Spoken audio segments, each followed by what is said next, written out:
Oi, gente, tudo bem com vocês? Nós estamos aqui para uma overview do sistema endócrino. Ou seja, a gente vai fazer uma revisão básica, passar um pouco sobre o sistema endócrino, mas nada detalhado, mas a ponto, acredito eu, de ajudarem vocês aí no conteúdo para o TBL da gente. Então, vamos começar? Começando por componentes. O componente do sistema endócrino ele consiste de várias glândulas endócrinas, isso é meio que óbvio. A gente vai falar um pouco delas no decorrer da aula, mas a pâncreas, por exemplo, hipófise, a glândula adrenal ou suprarrenal, a gente vai falar um pouco delas e elas fazem parte do sistema endócrino, certo? Além disso, a gente tem as células secretoras em órgãos que têm outras funções. Então, ou seja, a gente tem glândulas endócrinas que elas têm a única função dela é secretar os hormônios, e a gente tem as células secretoras que estão inseridas em outros órgãos que têm outras funções. Exemplo, os rins. Os rins ele tem função de filtragem, por exemplo, mas ele também tem células secretoras de hormônios, que a gente vai ver um pouco na frente. Além disso, tem o pâncreas também. O pâncreas ele tem a função lá de secretar o suco pancreático, mas ele também tem as células alfa e beta que produzem insulina e glucagon. A gente vai ver também um pouquinho mais tarde. O objetivo do sistema endócrino é manter a homeostase do corpo, o equilíbrio do corpo, a busca por esse equilíbrio através de hormônios. Aí a gente precisa, ou é bom relacionar o sistema nervoso com o sistema endócrino. O que a gente precisa saber diferenciar entre os dois, só tirar isso aqui, manter os caminhos atuais, não quero saber disso. Voltando. O sistema nervoso, a gente precisa saber que ele é rápido e específico e controla as atividades por meio de neurotransmissores, além de ter curta duração. Ou seja, no momento que eu quero, por exemplo, movimentar meu braço para pegar um copo, ele é específico, ele é rápido, ele precisa ser naquele momento. Ele vai mandar uma mensagem para a minha musculatura do braço e não para o meu corpo todo. E é curta duração. Levantei o copo, trouxe a minha boca, por exemplo, para tomar um café, está tudo tranquilo, tudo certo, finalizou ali a função do sistema nervoso naquele momento para aquele objetivo. O sistema endócrino não. As glândulas endócrinas liberam hormônios geralmente na corrente sanguínea e afeta o corpo sistemicamente. Então, o hormônio ele vai liberar e a circulação sistêmica do corpo vai distribuir esse hormônio liberado. As células que possuírem os receptores para determinado hormônio são as chamadas células-alvos. Então, nem todas as células possuem o receptor de todos os hormônios. Cada célula tem um receptor de certo hormônio e elas são as células-alvo de seu hormônio. Deu para entender? Se não deu para entender, pausa o vídeo, volta a ele e aí vocês conseguem compreender. Repete, repete, repete, repete. Bom, dando continuidade, os efeitos dos hormônios se prolongam até que eles sejam removidos do sangue. É uma outra diferença sobre o sistema nervoso e o sistema endócrino. Lembra que eu falei que o sistema nervoso ele é rápido, de curta duração? Os hormônios não. Enquanto eles estiverem lá na corrente sanguínea, o efeito sobre o corpo eles vão ser exercidos até que eles sejam removidos do sangue através do fígado ou através dos rins, por exemplo. A gente precisa saber também a ação hormonal e a química dos hormônios. Antes de falar das ações hormonais, a gente tem duas classificações dos hormônios. A gente tem os hormônios lipossolúveis, certo? Solúveis em gorduras. E a gente tem os hormônios hidrossolúveis. Os hormônios lipossolúveis são os esteroides e os hormônios tireoides, por exemplo. Então, eles são derivados de colesterol, por exemplo. Os hormônios hidrossolúveis são derivados de aminoácidos, como a citocina, DH e GH. Falando um pouco do mecanismo de ação, de como esses hormônios agem, os hormônios lipossolúveis, eles agem de uma forma diferente dos hidrossolúveis. O que a gente precisa lembrar daqui? Lembra que a membrana plasmática ela é uma bicamada de fosfolipídio? Então, é uma camada de gordura e permeável à água. Então, os hormônios lipossolúveis, ele tem a facilidade de permear essa membrana, ou seja, ele vai passar pela membrana e aí ele dentro da célula-alvo, ele vai se ligar ao receptor e vai formar o complexo receptor-hormônio. Esse complexo receptor-hormônio entra no núcleo da célula e liga-se ao DNA. e aí vai haver a indução da transcrição. Lembra do processo de transcrição em que certa parte do gene ali, ele é transcrito para fazer a síntese de proteína. Então, a ação dos hormônios lipossolúveis, elas vão fazer com que a célula altere sua expressão gênica, vão produzir novas células.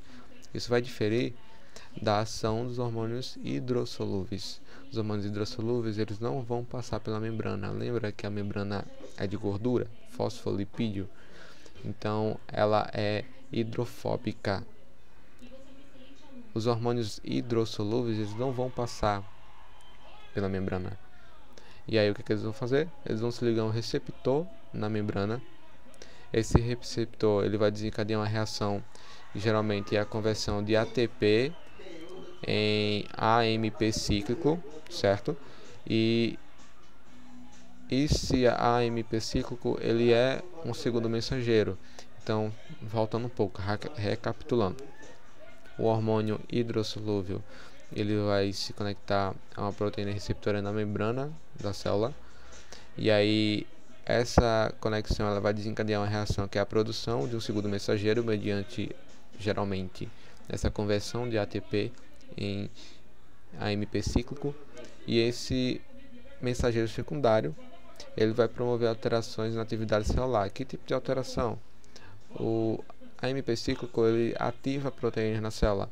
É diferente do lipossolúvel, que vai alterar a expressão gênica. A célula vai sintetizar novas células. Aqui não. Proteínas inativas, elas vão ser ativadas pelo AMP cíclico. Certo? Entendido? Não entendido? Lembra, só voltar ao vídeo. Falando agora de hipotálamo e hipófise. Lá na hipófise, os hormônios da hipófise, aqui eu coloquei entre parênteses a adenohipófise, são estimulados pelos hormônios liberadores. Eu coloquei RH, geralmente os hormônios liberadores têm um RH em seu nome, então conecta aí, RH, Release Hormones, hormônios liberadores. E os hormônios lá da hipófise, da adenohipófise para ser mais específico, são estimulados pelos hormônios liberadores e suprimidas ou inibidas pelos hormônios inibidores, IH. Ambos os hormônios liberadores e inibidores, eles são produzidos pelas células neurosecretoras do hipotálamo. Aqui a gente tem justamente o hipotálamo ali em cima. A gente tem a hipófise aqui embaixo. E a gente tem a demarcação da hipófise anterior, ou a adenohipófise. A hipófise que tem a secreção de praticamente 5 hormônios. E a gente tem a hipófise posterior, a parte de trás, a neurohipófise, que não sintetiza nenhum hormônio. Ela secreta e armazena os hormônios produzidos no hipotálamo, a gente vai falar ali. E é por isso que ela é conhecida como neurohipófise. A neurohipófise, como eu falei, ela armazena e secreta a ocitocina e a DH, ambos sintetizados no hipotálamo, certo? Bom, aqui a gente tem a ilustração, por exemplo, da ação da ocitocina. Elas não produzem o leite, esquece aquele texto ali em cima, mas ela estimula a expulsão do leite. Então, quando a mama está cheia de leite, as glândulas mamárias estão cheias de leite, o bebê vai fazer a sucção desse leite. A ocitocina, ela ajuda a expulsão desse leite para que o bebê ele possa beber o leite materno e crescer aí saudável. Já o ADH ele vai atuar na retenção de água lá nos rins, lá na unidade funcional dos rins, que são os néfrons. Então, se você for ver lá no cantinho inferior direito, a gente tem o nome ADH, é ali que ele atua. Ele vai promover a absorção de água. E isso acontece quando a gente tem, claro, uma queda, por exemplo, do volume de sangue.